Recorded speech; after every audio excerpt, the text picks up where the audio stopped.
to date with me on everything, make sure you guys follow me on Twitter. It's at JoshWRB, and hit that subscribe button and notification bell if you're new, because that's the best way to stay up to date with all my videos right when they come out. Hey guys, what's up? It's Josh WRB here, bringing you a brand new review.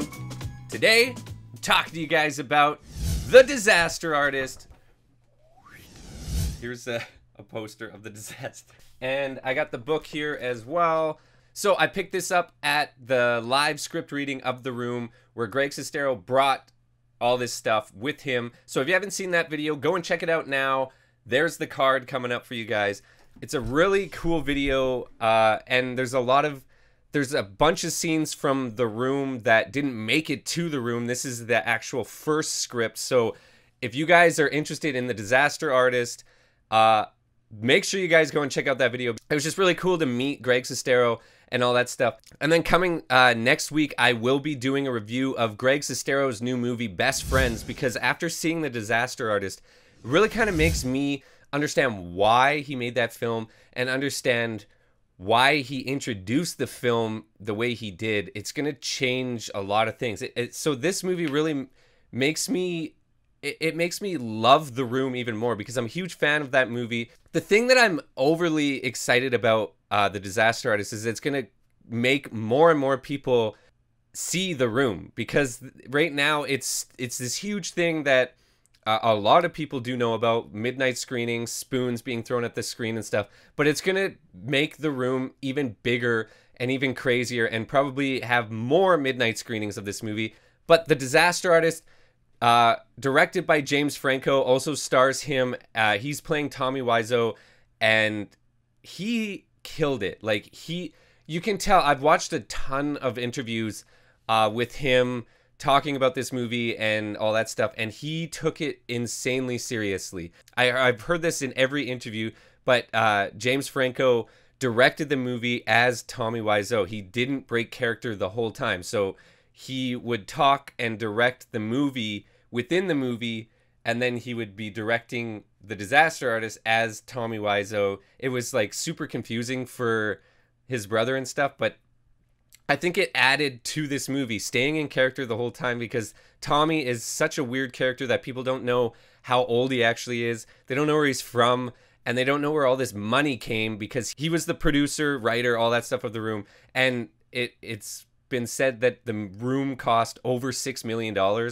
He funded the whole thing himself. So those things alone would make a biopic about a guy worth it. But it sheds a light on the friendship between Greg Sestero and Tommy Wiseau. It's kind of funny because Greg is essentially just the enabler. He is a really good friend, but he pretty much enabled Tommy to make The Room, and without Greg's constant support, I doubt The Room would have been made. And I'm happy that Greg was as good of a friend to Tommy as he was, because then we wouldn't have this masterpiece that is The Room.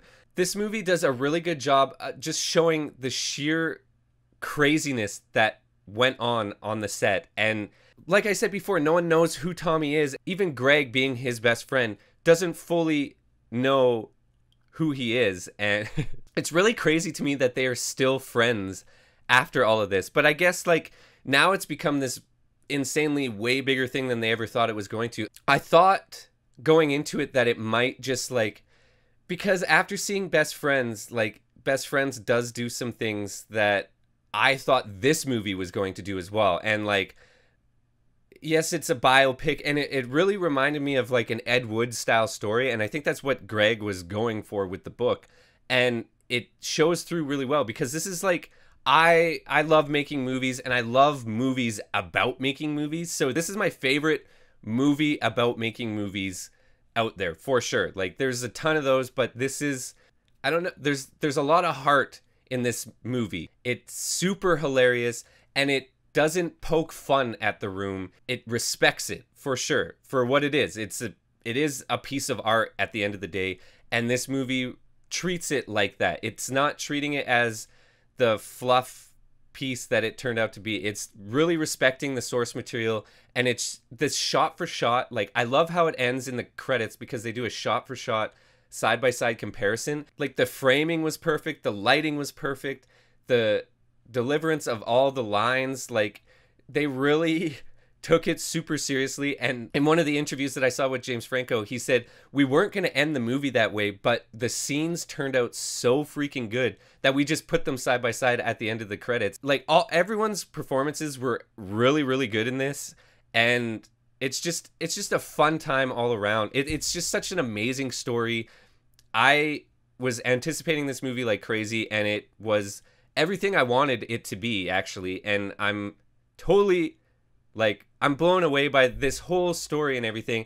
I forget who said this. I think it was Greg Sestero said, if you haven't seen The Room, it's a good prequel to The Room, because then it will make you obviously want to see The Room. But if you're a fan and you've seen The Room, The Disaster Artist is just a good sequel to The Room. And it really did feel that way. These movies like this, like, where they don't know where it's gonna stand, it's not a huge blockbuster or anything. The Thursday opening shows always get thrown into Theater 16 or the back theater, and this one did as well, but I knew this one has a lot of buzz behind it and it was going to be packed, so I went early and made sure I got a good seat. And of course, it was packed. It was completely sold out. And this is, I believe that this movie is going to do really well, and I hope it does get some attention at the award season, because then that's just going to make more people understand and watch The Room. And I just want that for everyone, because it's such a ridiculous movie. But to be a fan of something that bad,